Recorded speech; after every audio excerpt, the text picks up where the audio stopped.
Dragons.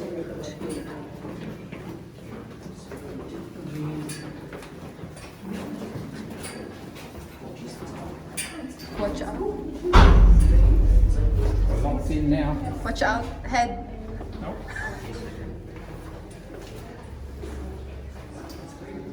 Ooh.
Only underwater.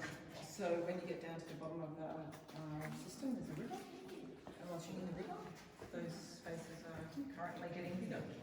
Just really, really slowly. And the only people that are really going through is the divers.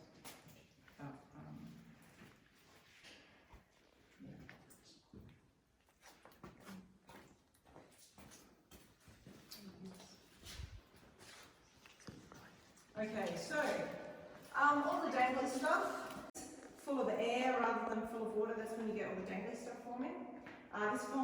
This is the calcium carbonate coming out of the limestone. The rainwater dissolves the calcite out of the limestone, and then as it hangs in here it deposits it, and that's how you get the formations. All the different shapes that the formations take basically is just a reflection of the flow of the water, how the water's flowed through the cave. So, let's get down to some technical terms. I know that's what everyone wants. Rock. Rock, very good. Very good.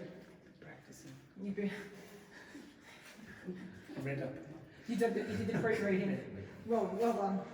Okay, so if you have a look across the bottom of this formation, you can see there's lots of little skinny things that are all the same size as each other and they're completely regular. Those things are called straws. They're called straws because they're hollow. So a water droplet will hang there. Water droplets always go to the same size before they jump off. So the water droplets will hang and they'll put a ring of crystal around the outside of the water droplet, and then the next one puts a ring, and the next one, and the next one, and they build up a hollow tube. So that's how they end up completely regular. In the end, though, they tend to fill up with crystal, and then the water's forced to track down the outside, and that's how you get the carroty shape, the classic sort of icicle-shaped formations. So the ones hanging down from the roof, do we know what they're called? No. Very good. Someone did the pre-reading. So that's in the second chapter. So the dangly ones are called stalactites. They hang on tight to the roof. The lumpy things on the floor are called mites. That's right, stalagmites. The ones on the floor form from the water dripping a little bit more quickly. So if it drips slowly, it leaves crystal on the roof. If it drips more quickly, it leaves it on the floor, making the piles of crystal. And then there's these very thin sheet-like formations. These guys just here, you can see, like if I put my torch on it, you can see how translucent they are. Those ones form from the water dribbling down a sloping rock face. Each water droplet follows in the path of the one before, and each one lays down a little layer of calcite. Kind of like a snail trail of calcite. They really only form on sloping rock faces. We're going to see another one of those a little bit later.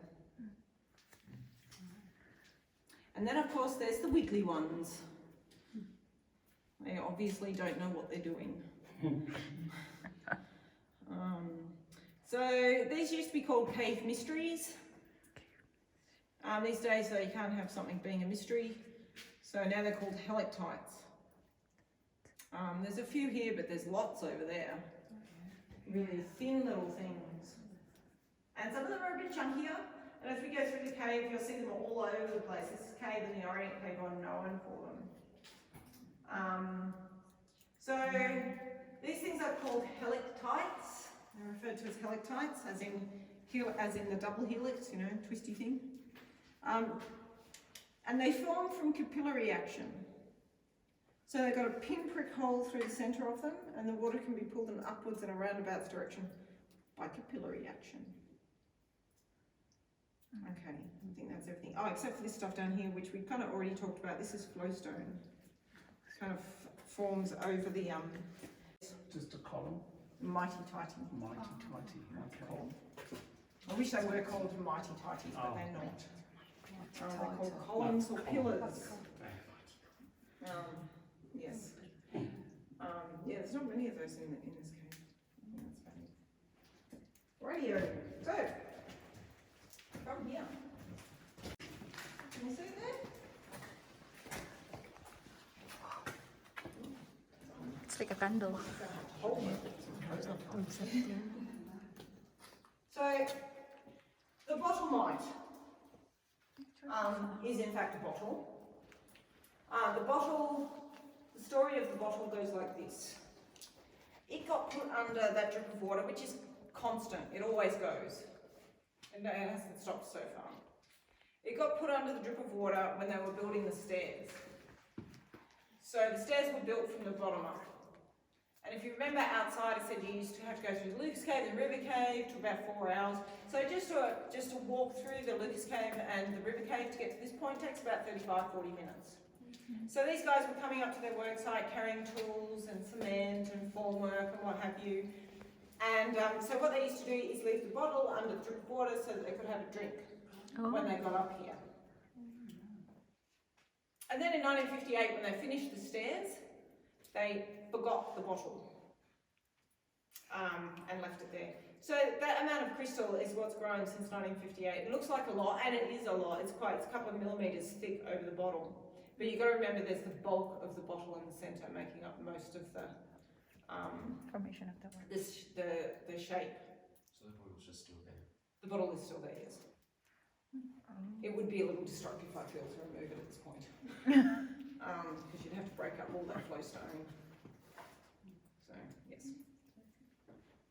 It is actually kind of fairly common practice to leave a bottle under a drip of water when you're caving, especially like if it's a return trip, you can come back and have a drink without the bother of having to actually carry the water. You just have a drink on the way out. Okay, when you're ready, I'll get you guys to wander around here.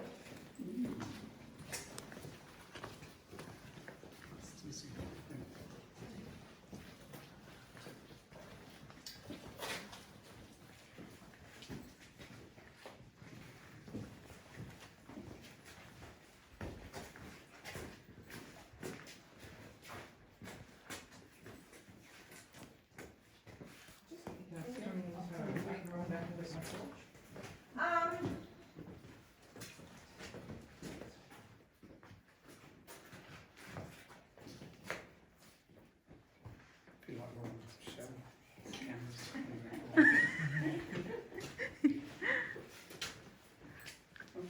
So if you have a look up here, you can see there's more Helictites. It's kind of lurking in the dark here. That one looks like a fishtail, I reckon. So this tour makes a little bit more sense if we do it in the same direction that they used to do it in.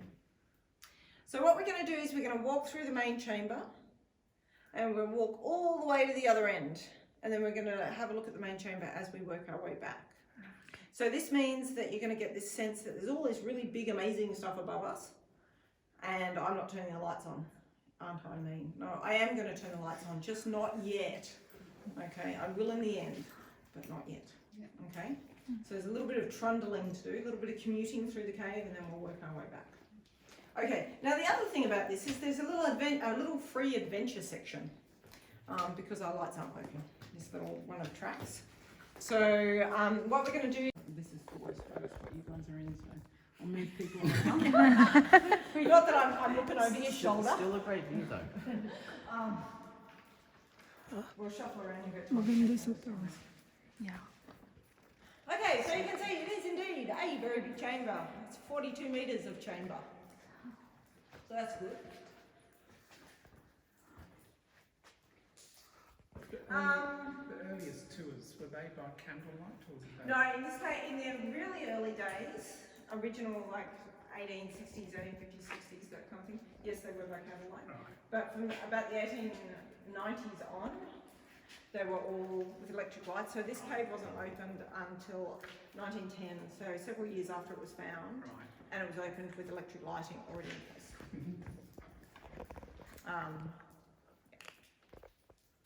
Okay, now for the tricky bit. The name of the cave. So if you explore a cave, you get to name the cave and everything in it, which means that cave names often reflect the attitudes and interests and reading habits of the people who explored them. This cave was explored by 19th century European settlers, so they were very well versed in their Bible stories and Greek and Roman mythology, and that's reflected in the way that they've named the caves. So this cave is named the Temple of BAAL after a story in the Christian Bible, which involved a challenge between the followers of two gods, one of which was Baal. Baal was a heathen god. He's quite a famous heathen god, he's got quite a record. But the thing that he is most famous for is requiring live child sacrifice. Always the firstborn son. Are we feeling nervous now? No, I'm just like, why? It's okay, you're too old. It's giving a sigh of disappointment. Too old. They like to sacrifice sort of 3 or 4 year olds. Seems a bit brutal, but anyway, the red altar is the red altar of Baal, stained with blood sacrifice. I feel I should clarify. Our stalagmite here is not stained with blood. The red colour is iron oxide from the surrounding soils. No children were harmed in the naming of this cave. I just want to make that clear. No confusion.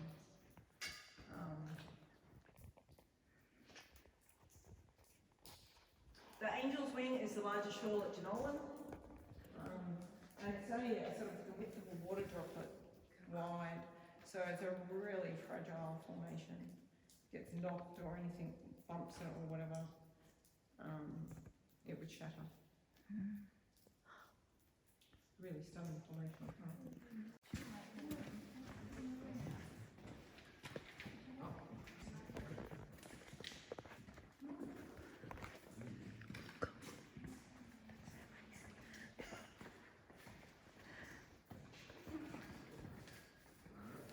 the original explorers would have climbed all over the place, though, wouldn't they? Yeah. There's only two of them. Yep. Whereas our system sees about 200,000. Yeah. So they didn't do a great deal of damage.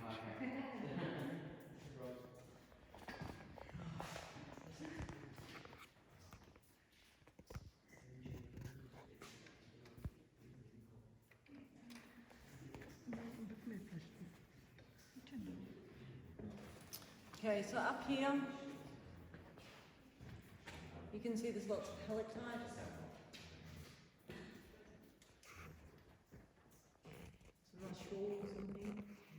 Just here you can see, get what's called Gabriel's wing. It's got really strong colour to it. So the iron oxide doesn't always deposit consistently. You can see the two bands of colour in the Asian wing as well. Yeah. 2 times when it's had a lot of sediment in the water. Up the top here you can see there's lots of helictites just lurking in the dark, doing their thing. All the way up there. Look at that, all the way up there. Yeah. This is quite a good torch, this one. Anyway, over here you can see the bride's bouquet. So pretty. The marketing department would like me to tell you that you can hire this chamber out for weddings and stuff.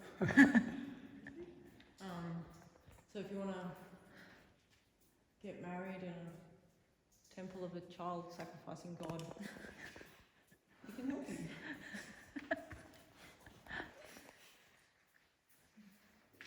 Just over here you can see the sparkling of the crystal. That sparkle is the dry crystal. So it's dormant at the moment, and that sparkle is the flat sides of the calcite crystal catching the light and reflecting it back. So it's called the golden fleeces, and up here is the golden ram.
is good, yeah?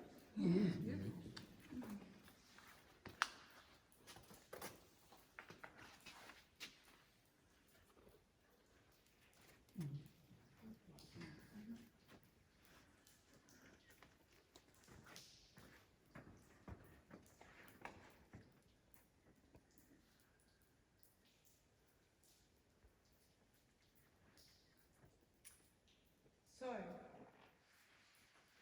the water dripping that you could see at the start of the music goes at about 2 litres an hour. You can kind of see where it comes from in this chamber, just about there. You can see it fall through the light a little bit. We don't actually know where that water comes from. It never dries up, well not so far at any rate, even in the midst of years of drought, still plugging away. So somewhere above us is a really big reservoir of water, but we don't know where it is. There's not a huge amount of space above the top of this chamber and to the outside world. So there's not a huge amount of space for that reservoir to be. And no one's ever been up past the top of this chamber. So if you have a look up the top there, you can see there's kind of a passageway going off. No one's been up there. People have climbed a fair way up in here, but once you get up fairly high, it's quite loose.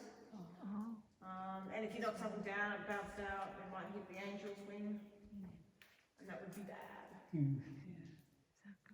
Very, very bad. So no one's been up there. It remains unexplored. And up the top there anyway, no one wants to go there because that's where Baal is. So you might be able to see him. So you can only see him from half of this platform, and it's that half. If you have a look up the top there, you can see there's a stalagmite right up the very top. And he's got gaping eyes, gaping mouth. Yeah. Bad haircut. No curls though. And he's peering down, wondering where his sacrifice is. You can see him from the middle platform as well. He's a bit scarier from the middle platform. Send a drone up.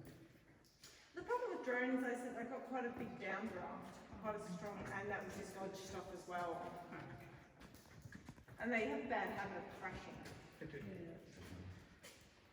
So we're not keen on the whole drone thing. On the other side you can see paradise. That's it. Very small. Not many of us will fit in there. There is, that's the stairway to heaven, mate. Sorry. So that is in fact how we get up there to change the lights. Go very, very carefully. And you stay close to the wall. And we only send little guides up there because you don't want big pepplumps kind of jumping up and down on that because it's a false floor. Yeah. Maybe do it before lunch is a good plan.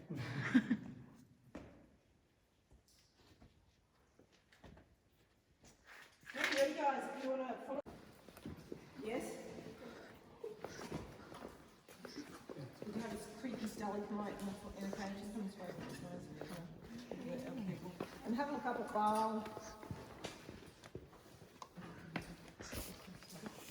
Lurking up there, he's watching our every move, he's watching me.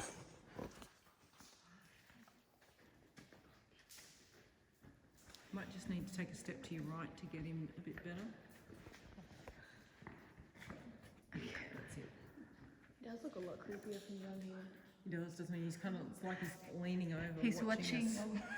Watching us go, going, It's one of those things that always watches you. At the top here you can see the cloth of gold. It's like a lady with wet hair bending over. About to do the hair flip thing. Over here you've got Grandma playing the organ. Come on, work with me, people. So there are her skirt. She's got a nice straight back, Bit of a weird cat sitting on a shoulder and a serious hairstyle.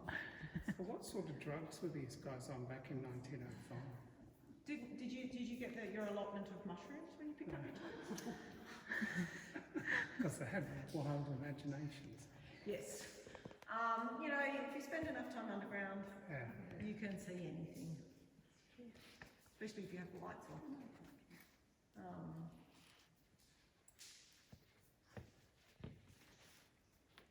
It's pretty brave to come underground without knowing what you're going to find. Yes, it is. Especially with candle. Yeah. Mind you, although that said, they did everything after dark by candlelight. So they would have been used to that type. Yeah, it was that or nothing. It wasn't like, oh, let's leave the LED head torches at home and head off with a candle. That's what they had.